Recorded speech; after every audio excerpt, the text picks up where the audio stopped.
और फिर बड़ी खबर, हरीम शाह और संदल खटक की प्राइवेट वीडियो सोशल मीडिया पर खूब वायरल हो रही है।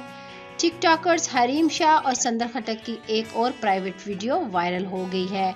डेली पाकिस्तान के मुताबिक दोनों सहेलियों की मंजर आम पर आने वाली इस नई वीडियो में वो एक दूसरे के साथ अपने प्यार और मजबूत दोस्ताने का इजहार कर रही होती हैं, जबकि पस मंजर में एक गीत चल रहा होता है। हरीम शाह की तरफ से ये वीडियो अपने इंस्टाग्राम अकाउंट पर पोस्ट की गई है, जिसमें वो और संदल खटक हमेशा दोस्ती निभाने का अहद करते हुए आखिर में एक दूसरे को बोसा देती हैं। वीडियो पर कमेंट्स में संदल खटक की तरफ से हरीम शाह को आई लव यू कहा गया, जिसके जवाब में हरीम शाह ने इसे लव यू टू कहा।